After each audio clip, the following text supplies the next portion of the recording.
Welcome back to Yang Daily. I'll be your host, Alex Cheney, bringing you all the Yang news you need to live your life right. We've got a long one today and full of good resources and exciting events. Let's get into it.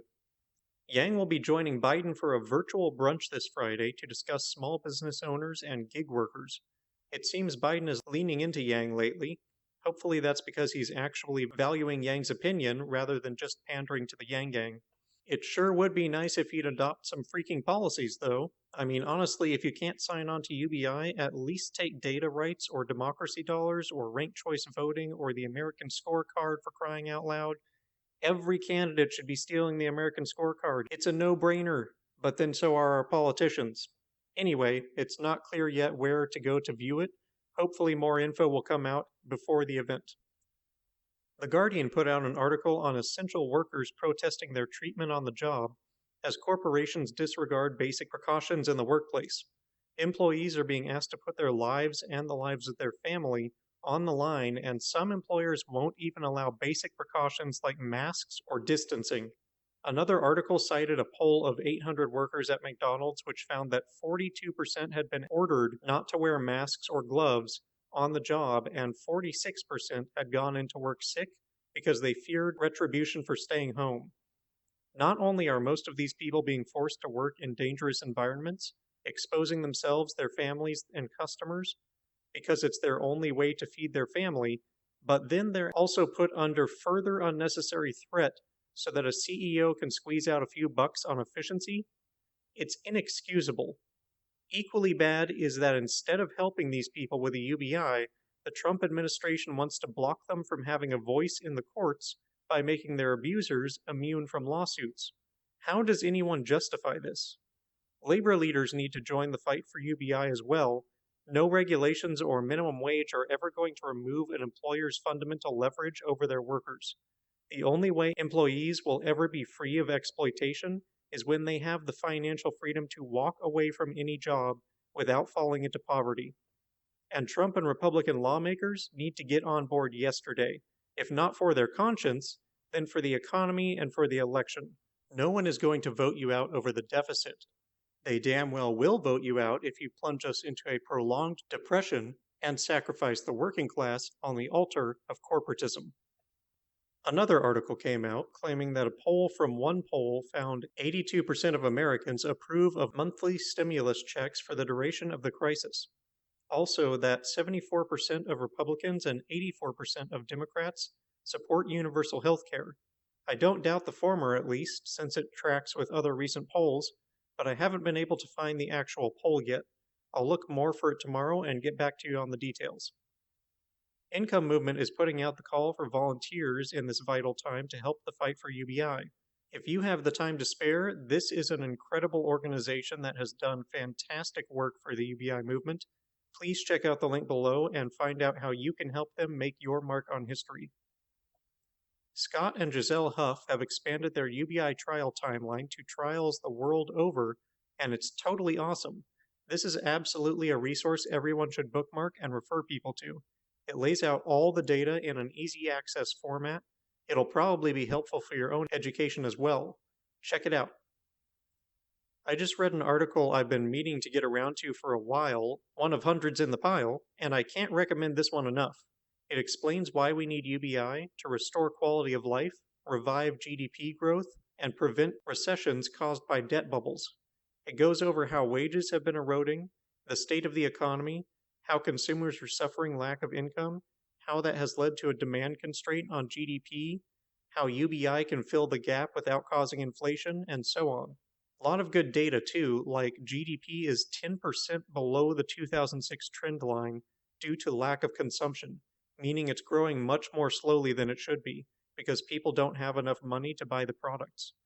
80% of Americans are borrowing to meet expenses.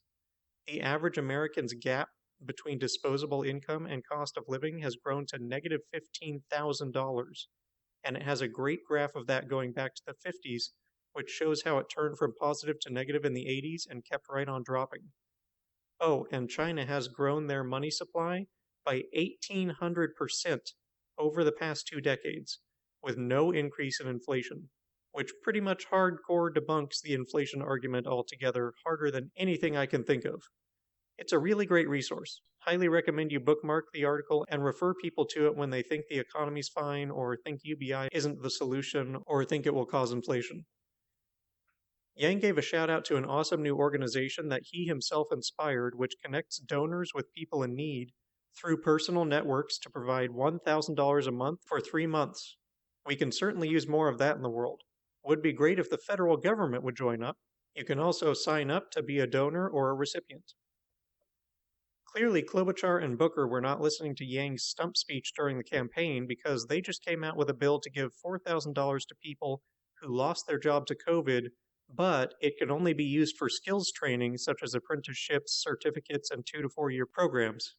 In other words, classic patronizing bureaucrats know best BS for programs that have been 0 to 15% successful in the past. Great idea, guys. The real kicker? It's a tax credit, so that'll really help out a year from now. How about stop trying to micromanage people's lives and give them the resources now to meet their own needs, which they know much better than you do? Think on it. The Brooklyn Young Democrats held their virtual debate without Lutchi. In fact, they actually kicked Lutchi out of the chat when he started answering the questions posed to the other candidates. When Matt asked why they weren't letting Guyot participate, they kicked him out as well. The funny part is, they claim to be about transparency and inclusion in their Twitter profile. I think they've made it pretty clear what they're really about. Please join me in messaging, calling, writing, and commenting on the tweets of these organizations and candidates to let them know what we think of their take on democracy, gang. Make sure to tag news outlets as well. In far better news, Yang revealed that Jack Dorsey will be joining him on Yang Speaks today. Talk about bringing out the big guns, baby. Woo! That'll definitely pull a crowd, and I'm sure it'll be a fascinating conversation, so I am pumped for it. Since he's super famous and all, Andrew gave an 8-minute graduation commencement speech, which was unconventional and interesting. He spoke about how working hard isn't actually the hard part, it's figuring out what to work at. He suggested that it's important to continually read the books of people you admire and want to emulate, because it will help you understand how to achieve what they achieved. He said to make a list of broad goals in life so you can stay focused on what matters and not get lost in the rat race. He said to accept that life will not turn out exactly how you plan it. There will be twists and turns and failures you don't see coming. Accept and embrace this. Life is constant change and adaptation. Not bad advice. Scott participated in an international panel on UBI last week, and it's now available to watch, though I haven't had time to get to it myself. Link below. Zach Grauman had his interview with Matt. They addressed a wide range of issues, tons of review of the campaign, the endorsement of Biden, the decision to drop out, when they knew it was over, what could have been done better, what worked, what it was like for them, interacting with the gang, managing Yang's time, the whipped cream event, etc. It was a good interview, worth a listen. And that'll do it for today's Yang Daily. Volunteer for income movement if you can. Bookmark and read the UBI timeline and UBI argument article. Check out the 1K project, the commencement speech, and Zach's interview. Let the debate organizers and candidates know what you think of their behavior. Visit bailoutthepeople.com and take action. Call the congressional switchboard to send the most effective message you can to your representatives. Help recruit burners and others to the cause and get everyone to sign the petition and join the UBI movement. Flood Congress and Trump with calls, tweets, and letters, but particularly 5 calls a day, using the Resist Bot or Income Movement as easy contacts below. If you need help, consult Humanity Forward, the Income Movement Aid Database, United Way, or the H3 podcast thread, and don't forget to Yang Daily.